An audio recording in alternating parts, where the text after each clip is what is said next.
Hello, and again, welcome to Bit Depth. I'm Santiago Ramones. Across from me is... Chase Hampton, or also known as Harumi Hosono, dancing in a room by himself. I'm not recording video, okay. I'm not putting up the video, good. But, you know, from what I can see, it's, a Japanese man dancing alone in a studio, and it's pretty great. And it's just going to be looping forever, so... Yes. It's a fun experience for me, at least. So, to start, we're talking about Trials, which is the 8th track of the album. Yes. So, I guess, first of all, what were your impressions? And then you can launch into your questions. The immediate impressions and first things I wrote had to do with noticing that it was in 5/8, and also just the Radiohead influence was really obvious in the textures and the chord progression. Just the chords you use, like that much was very obvious. Very much sounded like kind of in Rainbow's era, maybe a little earlier, but definitely Radiohead. Wow. I didn't realize I was that obvious. Maybe it's because I know you, and maybe it's because I've listened to so much Radiohead, but it really does. It's not me just saying that, like, it sounded like Radiohead to me. Yeah. Yeah. No, In Rainbows is my favorite album probably ever. So it's, and probably was still then. So it's not like, yeah. Yeah. No, I get you. So piggybacking off of that, did you make like a conscious decision before you started that you wanted to write the track in 5/8, or did you come up with like a 5/8 riff? Like, where did you approach from that angle? I actually think of the track in 5/4, but I guess it doesn't either way, matter. Yeah. But yes, it was basically like, how do I mess with this 5/4 clave? In high school, one of our marching band pieces included excerpts from this Philip Glass piece called The Canyon. Yeah. And so, at risk of getting sued by Philip Glass, this was kind of my electronic interpretation of The Canyon. Okay. I hope I don't get sued by Philip Glass. I doubt. But I had to make sure that none of the things on the social medias or whatever mentioned The Canyon by Philip Glass. Yeah. But anyways, the chords and stuff, I didn't have like any of the score of that piece, but I had my memory of it, which is like, you did marching band as well, so you know just how much that music gets drilled into your head anyways. Yes. And so I was very familiar with at least the excerpt of it that was in our show. Yep. And so I just kind of tried making the chords from memory in a way. And so it's not even like an interpretation. It's just like a misremembering of The Canyon by Philip Glass, but also leaning into 5/4 element. And so it was kind of interesting having that in a marching band thing, because like every dot would be 10 steps away rather than 8. Yeah. Or 20 steps away rather than 16. Yeah. And so it added kind of a different dynamic to it. But that 5/4 clave, that it's present in pretty much all music that uses 5/4. And rather than, I don't know, I think nowadays I would probably try to shy away from that and try, it's like, how do I approach 5/4 without this clave? Yeah. In the same way of like, how do I approach 7/8 without those uneven claves are like kind of embedded and just appear naturally in those uneven time signatures. And so it's hard to get away from them. But with this one, I was just like, hey, let's just do the 5/4 thing. So yes, I began with, let's do this 5/4 thing. It's inspired by Philip Glass, and let's see what I can do with it. Because especially at the time, I was just kind of experimenting with sounds anyways. Okay. You know, it's interesting what you said about misremembering chords. It reminds me of a conversation I had with my boss yesterday. about, he said he was listening to a Rivers Cuomo song exploder. And he said that in it, Rivers said something about, for this latest album, he would pick like a genre or a band or something that he wanted to emulate, and he would like basically what you said, like misremember or like try to write the song or write a part from the song on his own, like after listening to it, so that it would lead to something. It was something like that. I can't remember it exactly, Yeah. but it's basically what you said, but like totally on purpose. Right. Well, and there's a funny thing too is that, I mean, a lot of jazz people do like direct notation of people's solos just to really like transcribe note for note and really see what they're doing. And whenever you do that, you're really breaking down like what makes this solo sound like this solo. Oh, look, here's an arpeggio, or oh, they went into this mode in this bar. Yeah. Or oh, they did like this, I don't know, quintuplet in this phrase. And even though a player might not necessarily intend to do those things, Yeah. when you break it down, you are seeing kind of how complex it is. But then the other part is like, even with the misremembering, you are kind of finding something new within yourself absolutely. in trying to do that. Absolutely. I mean, it's like folk songs, people just passing down what they remember, and it changes over time. Yeah. You said the first part you wrote was the clave. It was all based around that. Was there another part you started with after that you maybe want to talk about after the clave? Yeah. So I guess I'll go into the workflow, I think. So one of the biggest things about the Canyon piece, but then kind of leaning into it myself, is the bass beginning with that clave. And I just really liked the idea of just having that like just really low, just like kind of gross bass. And then the drums are definitely Morning Bell from Kid A. Yeah, they are. You can't copyright drums. Nope. But like there's a section in the piece where I do just straight up use the Morning Bell drum beat. Yeah. Now you said it, now I hear it. So I think that really drives home why I noticed the Radiohead. But like it is kind of like, oh, the Canyon's in 5/4, Morning Bell is in 5/4. Let's just do that. And so I kind of start with that feel as well. Yeah. Although something that I like about what I did here is that to kind of lean into that 5/4, I, on the fifth beat, if you can hear it, the hi-hat does a triplet. Yeah. And so that triplet kind of adds to the unevenness of the 5/4 measure. Yeah. And so I was really emphasizing the end of the measure by being like, this is beat 5. This is the triplet. The triplet, yeah. And with that, I also did like this, that like arpeggiated line thing is, you could say it's the melody, but it's not even really, like, because it's background music, or I intended it to be background music, that thing just kind of persists through the whole thing, but it is also what gives you the whole feeling of the track, what kind of makes it unique. It's what lies on the top of it.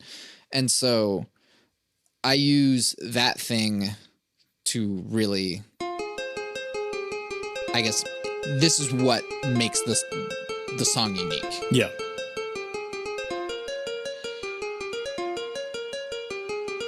I really love all of those chromatic notes anyways. But, and again, the end of each measure has that triplet to, again, emphasize that. This is it, yeah. So with the bass and the drums, I was trying to kind of emulate something else, but that arpeggiated thing, I don't know what instrument did I use for that? Oh, it's a nylon concerto guitar in Ableton. Like I was just using presets. Yeah. And yeah, I mean I don't know if it sounds like a guitar. I was just like, here's a plucky sound. That's what I ended up with. And a lot of times, especially throughout this whole album, I would just like go through sounds that are in Ableton and just like, what is this? What's that sound like? Ooh, I like that. All right, throw it on a track.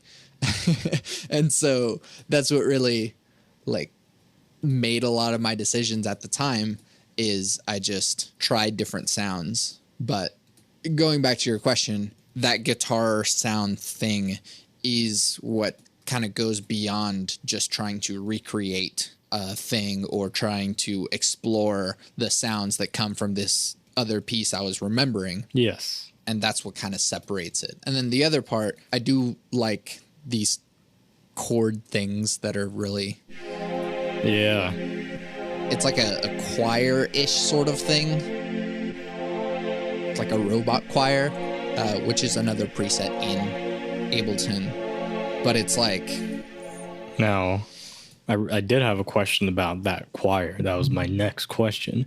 Okay, I thought it sounded like a bit vocoded, at the pad, but it sounds almost vocoded. I wanted to know, like, what did you do to get that sound? Again, that's just another preset in Ableton. So if you have Ableton Live Lite, I think, because that's what I was using even, is Rob Auto Spheric. Okay. It might have been in the pads. In fact, if I go in here and look for it, it's an operator preset. Yeah, I'm looking at it right now. Clicked on it and that's it. Yeah. Very interesting that's FM. I wonder what, I'm gonna load it up and look what the effects are actually. I talked about this whenever I discussed Ghostly with Mac, but sometimes you're using an instrument and you're sort of telling the instrument what to do. Other times the instrument tells you what to do. Yeah. And so it's like whenever you're playing something on piano and it's like really awkward for your hands, you might try a different shape on your hand just because you don't like how it feels on your hand. Yeah. Same with guitar, same with anything else. And so in a weird way, Ableton as an instrument kind of dictated the sounds I was going for. I did kind of want something mysterious and odd sounding. And so just kind of digging through the presets in Ableton, it's like, ooh, this really captures that thing. Yes. And so I think that's one that there's really only 1, 2, 3, 4, 5, 6 tracks in this song. Like there's the guitar thing, that choir chord thing, the drums, the bass. There's like this high-ish thing, which is just like high synthy thing. It is called Warm Bubbly Pad.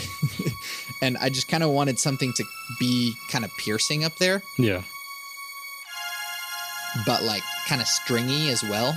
Yeah.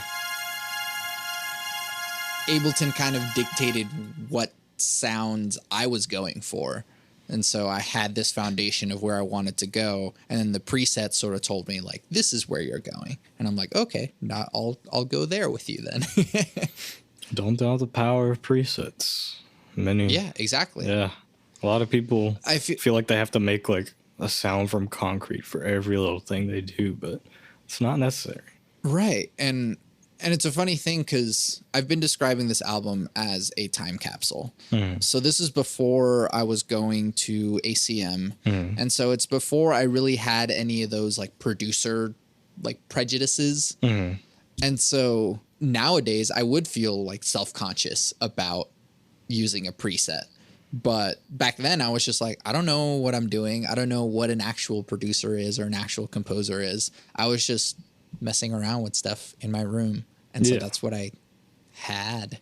And so I like how it sounds and it is what it is. Yay, it's presets, but like, yeah.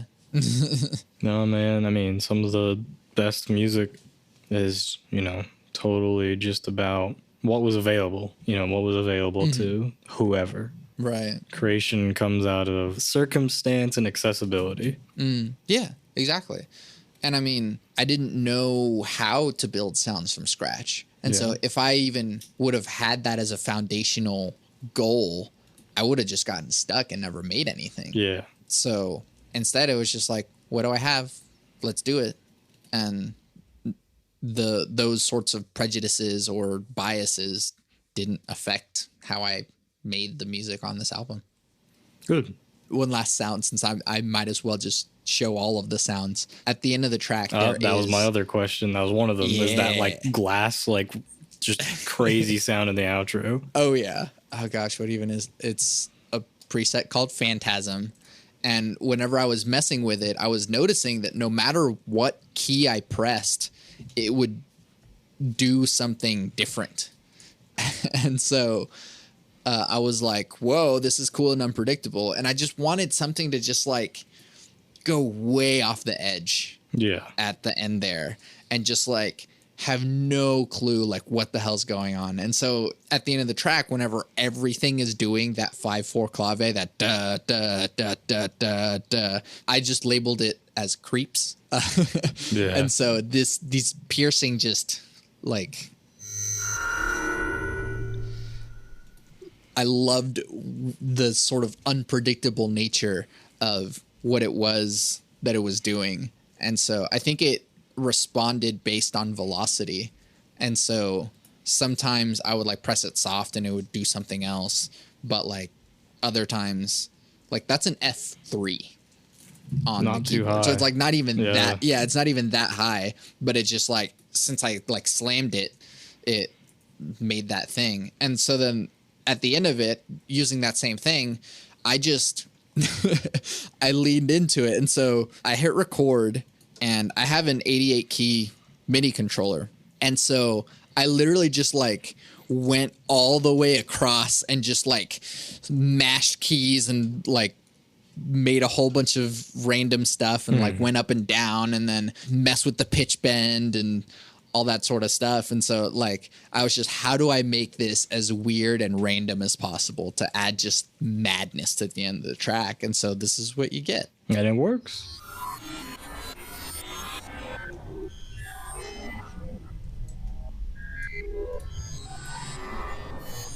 And it's a funny thing because like you can kind of hear the up and down of going up and down the keyboard. Yeah.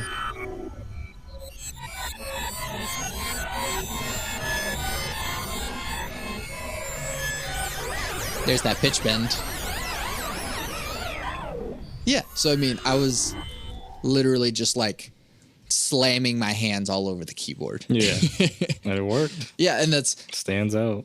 the last little icing on the track to just like, how do I nudge this a little bit more crazy just to get to where I want to be? And sometimes you got to do some weird shit. It stands out, man. Like, I mean, literally everything I wrote down was stuff you were ready to talk about. So, like, I think that shows I have a little bit of insight to. We have insight to each other's creative veins. Sure. Yeah.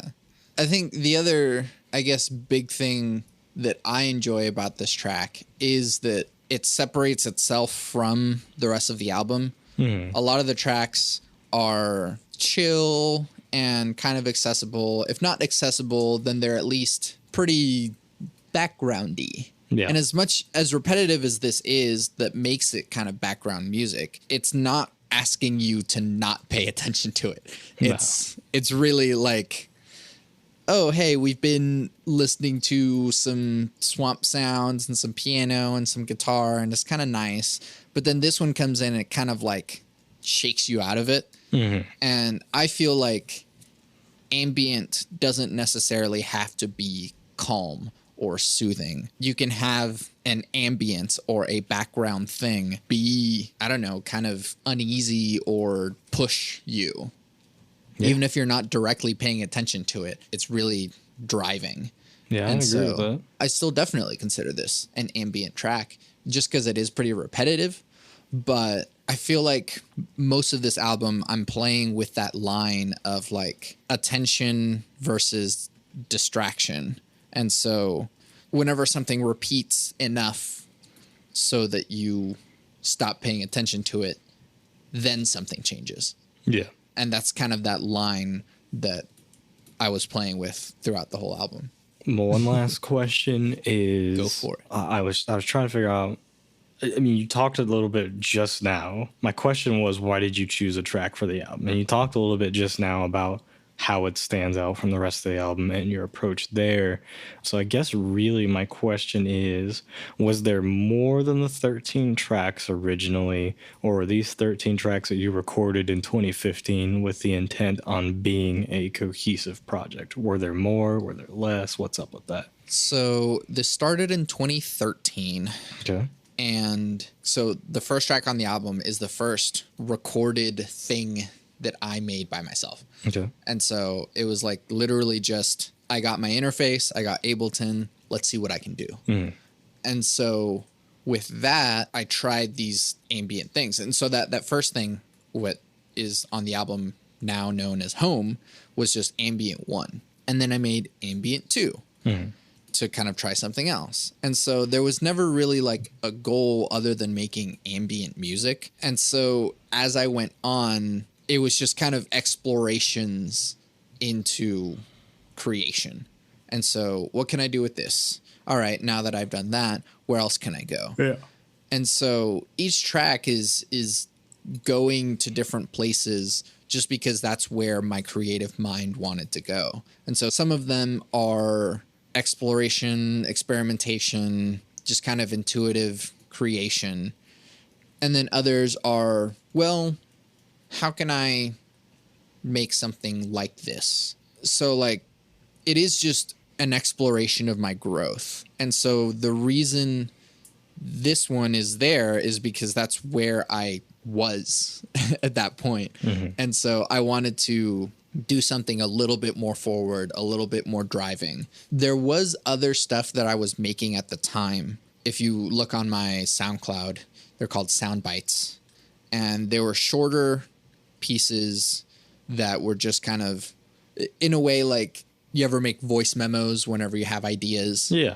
Those were sort of kind of a second step to the process of making voice memos. And so the sound bites are just like minute long to 2 minute long ideas. And so some of them would be like explorations into, all right, well, if I were to score a scene in a movie with something like this is what a chase would sound like, or this is what something uncomfortable would sound like. And so those are things that are outside of the Bloom album that I was making at the time. But all of the tracks on Bloom are what I call ambient, and they were the more complete ideas that were long enough for me to consider being part of that thing. So all the tracks in Bloom are in chronological order from when I started making them. Okay. And so you can actually hear my growth as a musician and as a composer and as a producer as you listen to the album. And sometimes stuff gets more complex. Sometimes stuff gets less complex. But I feel like you can hear kind of a tightening, if you will, of like more kind of realization of where I'm going over time. Yeah. And in a way, I feel like Trials is a tonal shift to where instead of just, here's some stuff that I'm experimenting with, I feel like with Trials and onward, it kind of feels a bit more mature. And so Trials, Contentment, Stream, Glimmer, Space, those are a bit more heartfelt or a bit more mature or a bit more something that is a bit less naive and more intentional.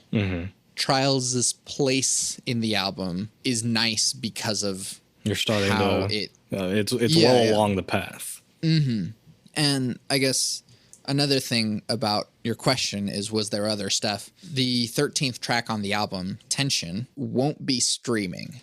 It'll be only available if you buy it. So it's like a bonus track. So go to Bandcamp and buy it. But Tension is one of those sound bites that I was talking about earlier, but I expanded it. I did make, I think I called it Discomfort 1 in my sound bites, but I took that minute-long thing and expanded it a bit more and played with more ideas. And with my knowledge of stuff after making Space, going back to Discomfort 1, I turned that into something else. And so in a way, Tension is a way of me putting in something that wouldn't have originally been in Bloom. Yeah. And put that in there. Well, Chase, thank you so much for doing this with me. Yeah, no problem. I was glad that we were able to do it. Where can we find you and your things? You can find me mostly over on Twitter at Gen Lossless, GenLossLess, and Instagram Generation Lossless. And that's where the news will be for my upcoming album. Whenever it comes out, that's where it's going to be. Heck yeah. Where can we find any of the stuff that, like, do you have stuff on your SoundCloud still? Or yeah, I've got some stuff. A lot I've just been, hoarding to myself and not actually throwing up there. You can find me on SoundCloud at Generation Lossless. Hopefully, whenever I get the album released, I can get it on Spotify, Apple Music, YouTube, the regular things. If you want a preview of the closing track, it is on my SoundCloud and is called Takumi. That is one of my public tracks on there. I made it about a year and a half ago, and it's going to be the closer of the album. It's one of my proudest works. So if you want an idea for my music, you can check that track out. Yeah, awesome. And now here's Trials in its entirety.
You can find everything that I do on my website, santiagoramones.com. I make music. Bloom will be available on August 8th, streaming everywhere. Put it on in the background, put it on your workout playlist, show it to your friends so you can all enjoy it together. You can also buy the thing and get bonus content to get a bit deep into the emotions you can feel with it. I also make music with Power Cycle, an experimental electronic trio. Our first completely improvised album, Too Many Damn Cables, is streaming everywhere. More to come from Power Cycle in the future. To support this podcast, leave reviews, comments, tell your friends about it, and buy my music, because by supporting me, you're supporting the podcast. I always end the podcast with my 3 things.